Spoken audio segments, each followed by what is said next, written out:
সেই সঙ্গে সঙ্গে জানি না আপনাদের সঙ্গে হয়তো কোথাও গিয়ে আমি অত্যধিকভাবে জড়িয়ে পড়েছি, সেই সঙ্গে বিপ্লব বাবুও এত ব্যস্ততার মধ্যে থেকেও আপনাদের কথা মাথায় রেখে কয়েকটা ক্লিপিং পাঠিয়েছে।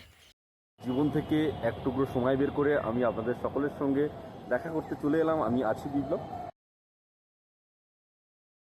নমস্কার, আপনারা সকলে ভালো আছেন তো? সাথী বিপ্লব ব্লগের আরও একটা সম্পূর্ণ নতুন পর্বে আপনাদের সকলকে জানাই অনেক অনেক স্বাগত। তো সম্পূর্ণ পর্বটি আপনারা কোথাও স্কিপ না করে দেখতে থাকুন, আশা করব আপনাদের ভালো লাগবে। আর এই সাথী বিপ্লব ব্লগটি একটা ছোট্ট পরিবার, যেটায় আপনারা ধীরে ধীরে ভালোবাসা ও আশীর্বাদে ভরিয়ে দিচ্ছেন, আর সাথী বিপ্লবকে এই দুর্গম পথটাকে এগিয়ে চলার সাহস জুগিয়ে চলেছেন প্রতিদিন। তো যে সকল দর্শক বন্ধু প্রথমবারের জন্য দেখছেন চ্যানেলটি, যদি আমাদের এই চ্যানেলে ছাড়া ভিডিওগুলো আপনাদের ভালো লেগে থাকে, একটু সাবস্ক্রাইব করে আমাদের সঙ্গে জুড়ে থাকার অনুরোধ রইল।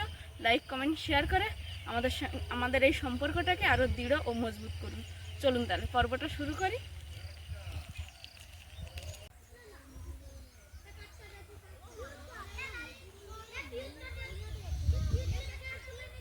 কি দানা, পুঁই শাক নাকি না লাউ? ঢ্যাঁড়স, কুশি, বরবটি,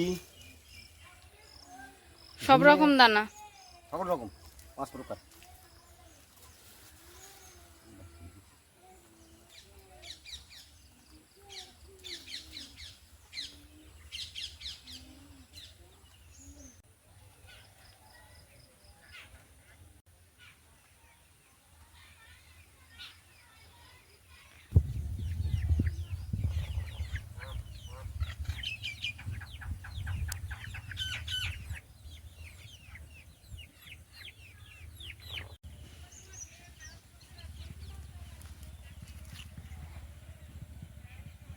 এখানে একটা ধুদুলের ফুল ফুটেছে, আর ওই ফুলের উপরে যে ছোট্ট একটা লাল পোকা লক্ষ্য করা যাচ্ছে, এই পোকাগুলো লেগে প্রচুর গাছ কেটে কেটে আর নেই, যে চারাগুলো বার হয়েছিল আবার এই যে ফুলে লাগছে।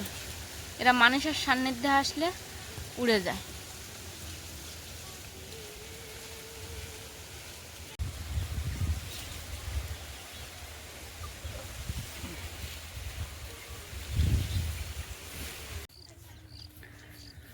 বাগানটায় একটু একটু করে তো ফুলে ফলে ভরে যাচ্ছে, সেই সঙ্গে বরবটি গাছগুলোতে পোকা এবং পিঁমড়ে লেগেছে।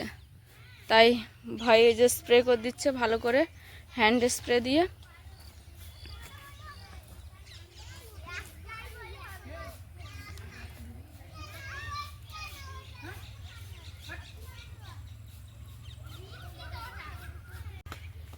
এই যে গাছে পোকা সঙ্গে পিঁমড়েও আছে, যে কারণে ভাই স্প্রে করে দিচ্ছে।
ছোট এই পুকুরটাতে জল দেওয়া হবে, যে কারণে ভাই এখন পাইপ খাটিয়ে দিচ্ছে। কাকিমাদের সঙ্গে কথা বলে আসার পরে ইলেকট্রিসিটি ছিল না, তারপরে আমাদের ফেসটাতে নেই এখনও, কিন্তু ওদের বাড়ির যে ফেসটাতে লাগানো আছে মিটারের সঙ্গে সেই ফেসটাতে কারেন্ট আছে। তাই ওদের জিজ্ঞাসা করলাম যে এখন জল দিতে পারবে কি না, দেবে। সেই মতোভাবে এখন ভাই পাইপগুলো খেলিয়ে দিচ্ছে।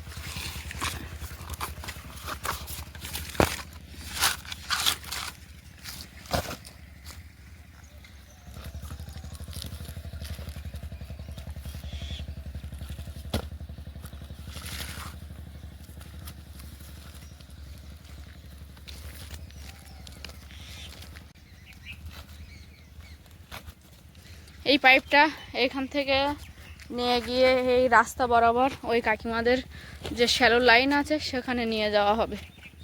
আমাদের বাড়ির ছোট পুকুর থেকে পাইপ টেনে রাস্তার এক সাইড বরাবর করে দেওয়া আছে, যাতে মানুষজনের কোনো অসুবিধা না হয় বা গাড়ি ঘোড়ার।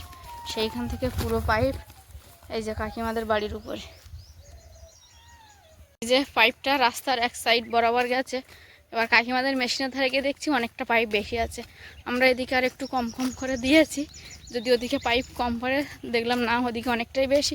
এখন আমি আবার যাচ্ছি পুকুর পাড়ে, সেখানে গিয়ে কিছুটা পাইপ টেনে আরও পুকুরের মধ্যে নামিয়ে দেব। এইখান থেকে টেনে আর একটু বেশি করে নামিয়ে দেব।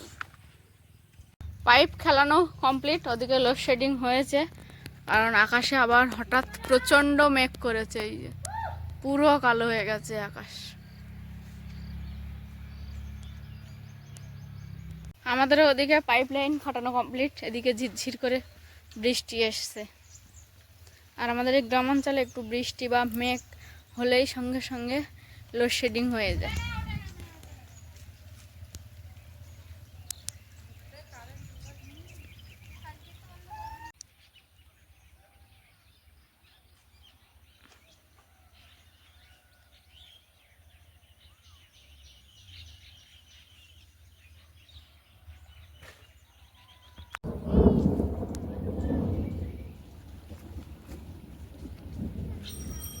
কিছুক্ষণের জন্য কারেন্ট ছিল না, ফের কাকা কাকিমা আবার দেখলো যে কারেন্ট এসছে, সঙ্গে সঙ্গে জল ছেড়ে দিয়েছে।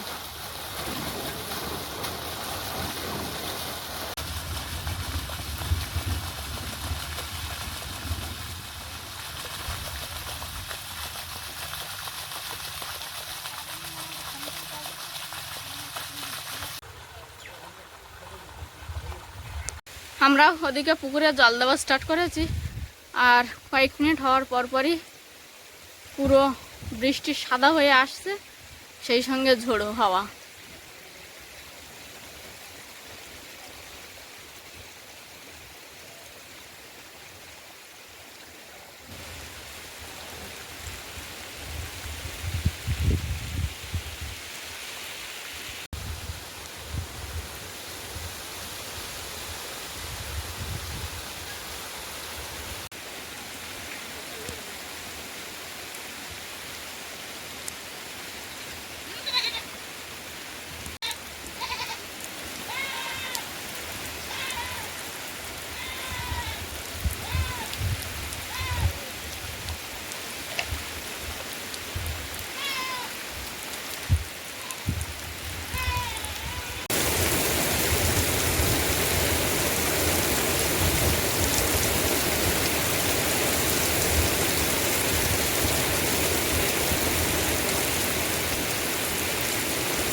এই যে পুরাতন পুকুরটায় নতুনভাবে মাছ চাষ করব, সেরকম একটা পরিকল্পনা নিয়েছি।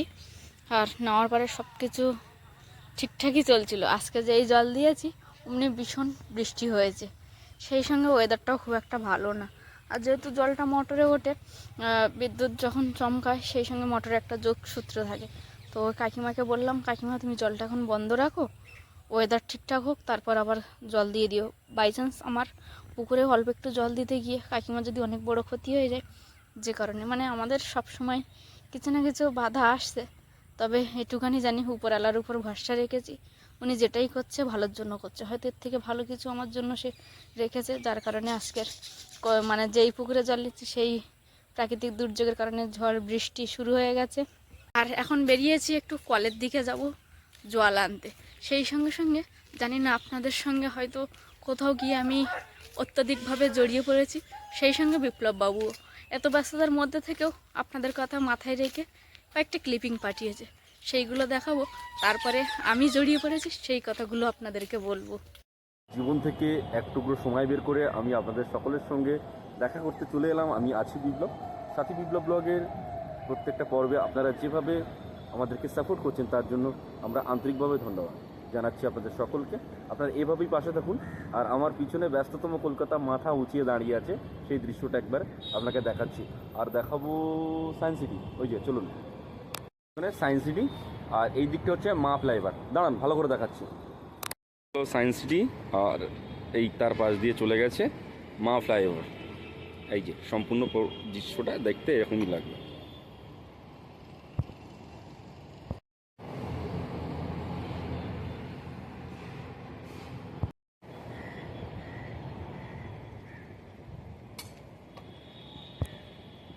আজ তাহলে আসি, ভালো থাকবেন, টাটা। বিপ্লববাবুর পাঠানো ক্লিপিংগুলো তো আপনাদেরকে দেখালাম, আর একটু আগেই আপনাদেরকে বললাম যে আপনাদের সঙ্গে হয়তো কোথাও আমিও ভীষণভাবে জড়িয়ে পড়েছি। ভাবি কোনো কিছু ভালো এই গ্রাম বাংলা থেকে আপনাদেরকে একটু একটু করে দেখাই। আর যে কোনো জিনিস আপনাদেরকে হয়তো সরাসরি মানে সচোখে যেটা দেখা সেটা তো দেখাতে পারবো বলে আমি সম্ভব মনে করি না, তবে অনুভবটা তো দিতে পারি। যেমন অনেক দিন রোদ হওয়ার পরে যখন প্রথম বৃষ্টির জল মাটিতে পড়ে, সেই মাটির যে একটা গন্ধ, সেই গন্ধটা আমার ভীষণ ভালো লাগে। তাই ভাবলাম যে আপনাদেরকে ওই গন্ধটা হয়তো শোকাতে পারবো না, কিন্তু সেই গন্ধটাকে অনুভব তো করাতেই পারি। সেই জন্য এখন এই যে বেরিয়ে পড়েছি জল আনতে। আর আমাদের জল আনতে যাওয়ার ওইখানটায় একটা মাটির রাস্তা আছে, যেটা মেঠো রাস্তা বলে, দুদিকে ধান, সেই রাস্তাটা। চলুন সকলে একবার ঘুরে আসি। প্রাকৃতিক যে ঝড় ঝঞ্ঝা, এর সঙ্গে যেন কোথাও না কোথাও আমাদের এই গ্রামের নাম কোনো একটা সূত্রের সঙ্গে জুড়ে আছে। ঝড়খালি, ঝড় মানে কথা মানে ঝড়খালি, ওয়ারটার আগেই প্রথমে ঝড়। তো আমাদের এখানে সবসময় ঝড় বৃষ্টি হচ্ছে। গেল বছরে কিন্তু এই জিনিসটা হতো না, এবছরে প্রতিনিয়ত প্রতিদিন ঝড় বৃষ্টি, সেই সঙ্গে সঙ্গে চারিদিক থেকে নানা ধরনের পাখির কিচিরমিচির আওয়াজ। আপনাদের কাছ থেকে এই ভালোবাসা, আদর, স্নেহ পেয়ে সত্যি আমি কৃতজ্ঞ আপনাদের কাছে। কারণ আমার যে কোনো মুহূর্তে মানুষ মাত্রই মন খারাপ হয়, আমারও মন খারাপ হয়, কিন্তু যখন আপনাদের এই পজিটিভলিগুলো কমেন্ট, যে ভালোবাসা, যে আদরগুলো আপনাদের থেকে পাই, এক মুহূর্তের জন্য সেই মানে মন খারাপের সেই জিনিসটাকে দূরে কোথায় যেন হারিয়ে ফেলি, আবার উঠে দাঁড়ানোর সাহস পাই, হাসি মুখে ভিডিও করি। ব্যস্ত শহরে হাজারো কাজকর্মের ব্যস্ততার মধ্যে বিপ্লববাবু যেমন সাথীর ছোট ছোট আবদারগুলো মেটায়, সেই সঙ্গে সঙ্গে তার মাথায় কিন্তু আপনাদের প্রতিও তার ভালোবাসা, শ্রদ্ধাও আছে, যে কারণে মাঝে মাঝে সে তার কাজের ব্যস্ততার মধ্যে দিয়ে একটু ছোট্ট ক্লিপিংয়ের মাধ্যমে সে আপনাদের কাছে পৌঁছে যায়। শুধু এটা মানে যে ব্লাড রিলেশন থাকলেই যে কোনো সম্পর্ক হয়, এটা আর আমি বিশ্বাস করতে পারছি না। অবশ্যই ব্লাড রিলেশন থাকলে সম্পর্ক হয়, কিন্তু এখন তার থেকেও মনে হচ্ছে যে আত্মার সম্পর্কটাই হলো সবথেকে বড় সম্পর্ক। কোথাও গিয়ে মানে আপনাদের সঙ্গে আমরা এমনভাবে জুড়ে গেছি যে মানে আত্মীয়র থেকেও যেন পরম আত্মীয় যেটা বলা হয়, সেই রকমই। নাহলে বিপ্লববাবু প্রচণ্ড ব্যস্ত থাকে, এমনকি মাঝে মাঝে আমাকে কোনো দিন ফোনই করে না। আমি হয়তো রাত 10টা সাড়ে 10টা নাগাদ একবার ফোন করে বললাম, খোঁজ নিচ্ছ না, কেমন আছো, কী বৃত্তান্ত, এরকম। তবুও মানে সব কিছুকে উপেক্ষা করে আপনাদের জন্য একটু ক্লিপিং পাঠিয়েছে। তো অনেক দিন পরে সরাসরি ভিডিওর মাধ্যমে বিপ্লববাবুকে দেখে আপনাদের কেমন অনুভূতি হলো অবশ্যই কমেন্ট বক্সে কমেন্ট করবেন। বৃষ্টির পরে গ্রাম বাংলার এই মেঠো রাস্তা দেখতে ঠিক এমনই হয়। আর এই যে মাটির গন্ধ, একটা আলাদা টান, মানে ভূমি মাতার মানে প্রতিটা মায়ের গায়ে, আমি এটা মনে করি প্রতিটা মায়ের গায়ে একটা আলাদা গন্ধ থাকে, একটা আলাদা ভালোবাসা থাকে, একটা আলাদা স্নেহ থাকে। ঠিক তেমনই এই মাতৃভূমির মায়ের গায়ে একটা আলাদা গন্ধ, যেটা বৃষ্টি হলে আমি সবসময় পেয়ে থাকি, আর এই গন্ধটা আমার খুব ভালো লাগে। মেঠো রাস্তা এই কারণে বললাম, দেখুন দুদিক থেকে ধানের জমি, সেখানে ধান চাষ হয়েছে, আর এই যে মধ্যিখান থেকে একটা মাটির রাস্তা, যত দূর চোখ যায় গাছপালা সবুজে সবুজে, আর চারিদিক থেকে একটু ঝিঝি উঠছে, সেই সঙ্গে তোমার পাখির কুজন, খুব খুব সুন্দর লাগছে। হয়তো বৃষ্টির সময় আমাদের বাড়িতে একটু কাজবাজের অসুবিধা হয়, বাট পুরো যদি পরিবেশটাকে উপভোগ করতে হয় তাহলে এক কথায় অপূর্ব। এই মেঠো রাস্তায় মিলি আর আমি দুজনে হাঁটতে এসেছি, কলে জল নেবো, সেই সঙ্গে ভাবলাম আপনাদেরকেও একটু দেখাই। এই রাস্তাটা তো সচরাচর আপনাদেরকে দেখাতে পারি না, আর এই যে বৃষ্টি হয়ে গেছে যে কারণে ঝিঝিগুলো উঠছে। আর এইখান থেকে আমাদের ওই যে দূরে সেই পোলট্রির ফার্ম হয়ে গেছে, সঙ্গে ব্যাগে নিয়েছি, এবার বাড়ির দিকে দেবো। চলুন বাড়ি গিয়ে যদি কিছু একটু করতে পারি। বৃষ্টি হয়েছে, কাজ করবো তেমন কিছু নেই, দেখা যাক যদি একটু পুকুরে ছিপ ফেলবো, মাছ ধরে কিনা। এই কাজ খই ভাত, কাজকর্ম তেমন বিশেষ নেই, ভাবাটা একটু ছিপ ফেলে দেখি যদি পুকুর থেকে মাছ ধরা যায়। এই একটা বাটিতে আটা নিয়েছি আর একটা বাটিতে জল, অল্প একটু আটা নিয়েছি, নিয়ে তাতে একটু পরিমাণে জল দিয়েছিলাম বেশি, সেটা কমিয়ে দিলাম, দিয়ে আটার একটা ডো বানিয়ে নেব। আটার একটা ডো বানিয়েই নিয়েছি, একটু শক্ত করে বানিয়েছি, আটার চাপ দেবো। এই যে অনেকদিন আগে এই ছিপটা বাবার কাছ থেকে বেঁধে নিয়েছিলাম, সময়ের অভাবে আর ফেলা হয়নি পুকুরে। মাঝে একবার ফেলেছিলাম, মাছ পাইনি বলে আর আপনাদেরকে দেখাই, আজকেও পাবো কিনা জানি না, তবে ফেলতে বলছি।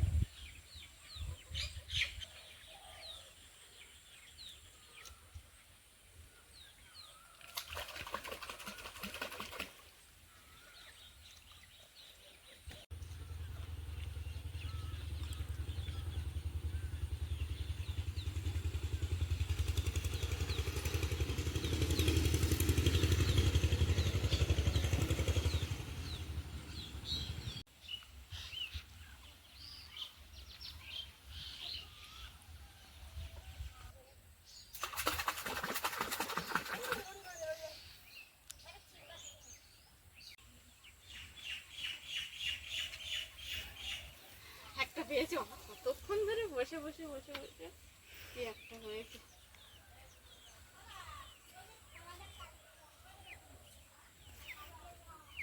সকাল থেকে ভাবছি মাছের খাবার ভেজাবো, ওয়েদার খুব একটা ভালো ছিল না, তারপরে হঠাৎ করে এক ফসলা ঝড় বৃষ্টি, ভালো রকম বৃষ্টি হয়েছে, কারণ যে চৌবাচ্চাটাতে আমি মাছের খাবার ভেজাই সেখানে জল জমে গেছে। তো এখন দেখছি ওয়েদারটা একটু ভালো, মাছের খাবার ভেজাবো সেই সরঞ্জাম নিয়ে যাচ্ছি। মাছের খাবার ভেজাতে এমনি জল লাগে, কিন্তু এই জলটা ব্যবহার করতে পারবো না, এতে কাদা জল সব রকম মিলিয়ে আছে, যে কারণে এই জলটা আবার ছিঁচিয়ে ফেলে দিতে হবে।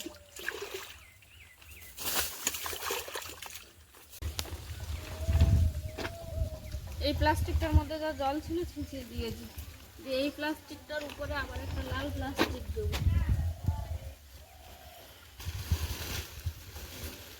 এই যে এই প্লাস্টিকটা দেবো।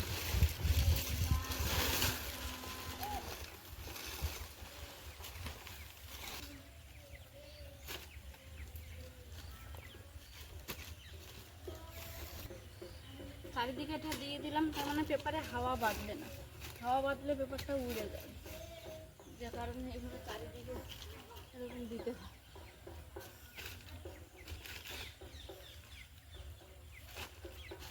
ঘরের মধ্যে পরিমাণ মতো খাবার জল দিয়ে দেবো।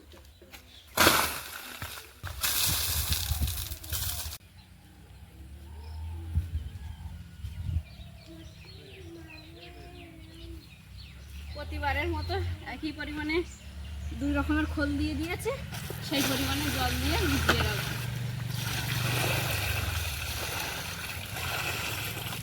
এখন একটু ওয়েদার ভালো হতে ওদের বাড়ি গিয়ে বললাম জলটা যদি ছাড়া যায়, তা ওদের ওই ফেসটাতে দেখলাম কারেন্ট আছে, এই জল ছেড়ে দিয়েছে, আবার পুকুরে জল ভরা হচ্ছে। সকালে ভরা হচ্ছিল, হঠাৎ করে ঝড় বৃষ্টি আসায় থেমে গেছিলো, আবার বিকাল থেকে এখন শুরু করা হয়েছে।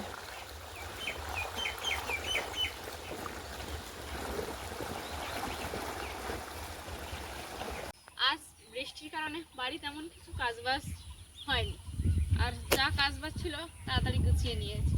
ভাবলাম একটু আপনাদেরকে আমাদের এই গ্রামটা ঘুরিয়ে দেখাই। বৃষ্টির পরে বৃষ্টির জলে প্রকৃতি যেন নিজেকে পরিষ্কার পরিচ্ছন্ন করে অন্য আরেকটা রূপ ধারণ করেছে, তো সেটাই আপনাদেরকে দেখালাম। তার মধ্যে আরও একটা জিনিস, যেটা বিপ্লববাবু ব্যস্ত শহর থেকে কিছু ভিডিও ক্লিপিং পাঠিয়েছে, সেটা দেখালাম। সব মিলিয়ে আজকের পর্বটা আপাতত এখানেই শেষ করছি। আপনারা এতক্ষণ ছিলেন সাথী বিপ্লব ব্লগের সঙ্গে, আর সকলকে জানাই অনেক অনেক ধন্যবাদ। দেখা হচ্ছে আগামী দিনে দুপুর 1টার সময়। ততক্ষণের জন্য আপনারা সকলে ভালো থাকুন, সুস্থ থাকুন, নিজেদের সকলের প্রতি খেয়াল রাখুন। আমার সকল বয়োজ্যেষ্ঠদেরকে জানাই প্রণাম, সমবয়সীদেরকে জানাই ভালোবাসা, ছোটদেরকে জানাই আদর ও স্নেহ। আরও একটা কথা, যেটা আমি সব সময় বলে থাকি, সাথী বিপ্লব ব্লগের সঙ্গে আপনারা সদা সর্বদা জুড়ে থাকুন। নমস্কার, আজ তাহলে আসি।